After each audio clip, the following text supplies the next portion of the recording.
Forgive and forget. That's the line we're all taught as kids. And as adults, we try to be sure not to hold grudges against those who have slighted us or who have exhibited behavior that lessened our own sense of self-worth.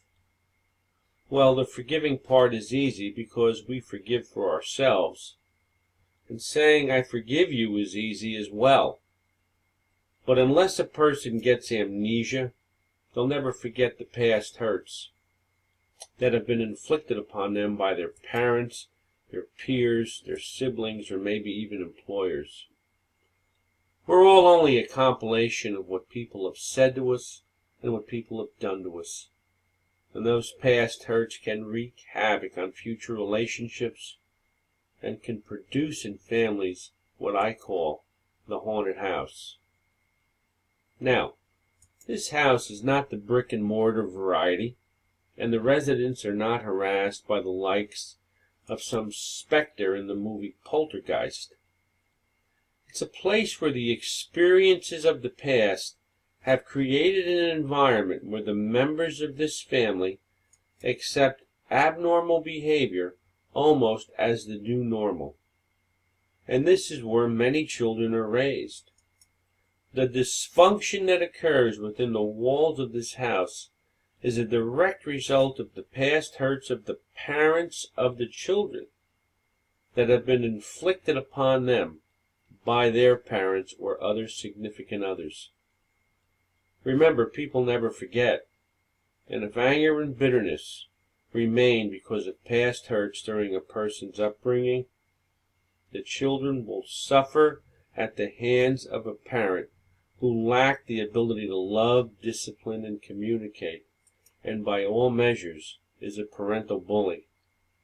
A bully who lacks the requisite skills to form a lifelong relationship with his or her children. But that's not all. This parental bully will create schisms in the house that pit the family members against each other. And an example will be set that I get what I want through fear and intimidation. What are some of the problems that this haunted house produces? Well, keep listening, and you'll discover some of the reasons why dysfunction exists in so many homes, schools, and society. The haunted house produces a poor perception of life. Things don't happen to us, they just happen. Our reaction or our response to what happens will determine the tone that gets produced in a home. Those that live in a haunted house are always blaming circumstance or upbringing as the reason why they act as they do. They believe that they're determined. In other words, it came down through the DNA molecules, or the learned behavior is so ingrained that they just can't change. They don't believe in the power of change, or that they can change their response to the negative influences that have plagued them over the years. They are irresponsible in their thoughts, words, actions, attitudes, and motives, and these traits just leak out into the atmosphere of the home, where they're absorbed almost by osmosis by the children. The haunted house produces disrespectful attitudes. Now, what is respect? Respect is having a high regard for the rights and privileges of another person. And respect is hard to give if you're not receiving it. And in a haunted house, respect is tough to find. Parents who have multiple children who are disrespectful can almost unwittingly create such sibling rivalry that the children begin to bully one another. Mom and Dad fight all the time, so it must be okay for us to fight as well. The problems really start, though, when Mom or Dad starts to draw some unfavorable comparison between the children. This, by default, produces a sense of favoritism, with the children becoming jealous and envious of each other, with one of the children gaining an upper hand. The upper hand that was given to them by one of the parents. Once the attitude of superiority develops in one of the children, they then can begin to believe that they can say and do what they want, whatever they want, to their siblings.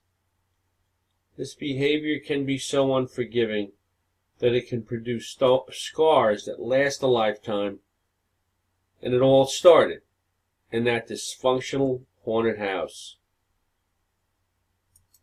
The haunted house also produces a lack of cooperation and non-compliance.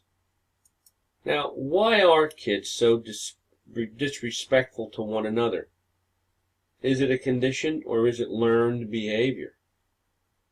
I'm not going to get into whether or not ADHD or ODD is the cause of the problem.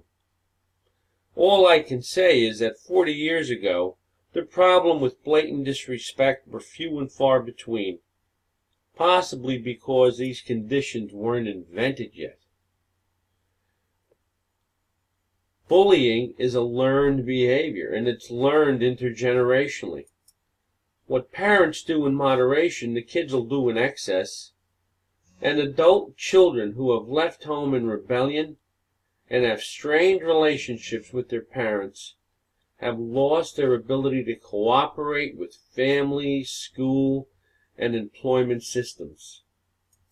They no longer know how to cooperate, even though they might not agree, nor do they have the ability to disagree with the right attitude. Moreover, the kids suffer because this attitude is brought into schools across the country where the children of these parents bring that same learned behavior with them and will con mom or dad to fight to the end against a discipline policy that they believe has treated them unfairly. Parents accept this challenge only because they believe that they can win the battle with the school, but will ultimately lose the battle with their children at home. This lack of cooperation and non-compliance has imputed the idea in our children that they are more academically adept than they really are, and that their behavior is relative to a situation. It communicates that everyone has reasons for their behavior, but rapidly these reasons are becoming excuses. Self-esteem is important, but because of the failure to see the forest for the trees today, kids feel good about themselves for no apparent reason. This failure of society to go to the mat with this type of behavior has produced entitlement in our children and has allowed the bullying epidemic to escalate across the country. So what can we do? Well, we can't change the way a parent was raised, but we can work to change the attitude of our children today. So going forward, the next generation will develop a more kind and caring attitude and behavior toward each other. Permanent help comes when we address the root problem, and it's eradicated almost like a vaccine eradicated polio. Temporary relief comes when we work along the way and treat the symptoms that we see and hold individuals more accountable for their actions. Awareness is the key, and parents must be aware of their own upbringing and how the parents can truly remind them of what they are not now. So here are some of the ideas on how we can overcome the dysfunction of the haunted house. Number 1, gain knowledge of where you came from. This can be frightening at first, but it can help you gain the insight into your own behavior. I'm not talking about genetics here, but more how we can understand the lifestyle and behavior of our ancestors. Do a family tree or visit the homeland of your grandparents if possible. It can help you to understand the origin of some of the dysfunction that plagues you today. Number 2, build a value system in your home. Know what's important to you and understand why you're teaching it to your kids. That has been the biggest problem over the years. Parents had a value system, but they never taught it to their children. Number 3, set boundaries long before they're violated. Boundaries set in anger only make situations worse. Teach your children how to set boundaries as well, especially if they are a victim of bullying. Teaching a child at a young age to say, "Stop, knock it off," can go a long way in building their confidence. Number 4, know your own discipline style. Are you autocratic or permissive? And do your best to balance your rules with a sense of love and understanding. Number 5, don't hold grudges, especially against your spouse or your children. Once consequences have been imposed by you or even someone else, realize that the deed was done and the price was paid. Number 6, ask for forgiveness. Just ask for forgiveness when needed and keep the emotional bank account from becoming overdrawn. This helps build trust and allows for mistakes. Number 7, talk to your parents. If you have to, get things straightened out. If the relationship with them was strained over the years, do your best to try and clear things up. Understand that you don't have to do what your parents say, but always work to respect their opinion. Number 8, understand that change at times can be frightening and that it is truly a step of faith. Accept the incremental process of change and be aware that you will revisit old behaviors from time to time. Number 9, accept confrontations as part of life and just be courageous. Fearing someone can be paralyzing, especially if it's your own children. Don't live in fear. Be courageous and deal with life and deal with people the very best way you can. Courage is like a muscle, and sometimes you only have to be brave for 2 minutes at a time. And number 10, realize that this process is a marathon, not a sprint. Stay the course. Don't give up.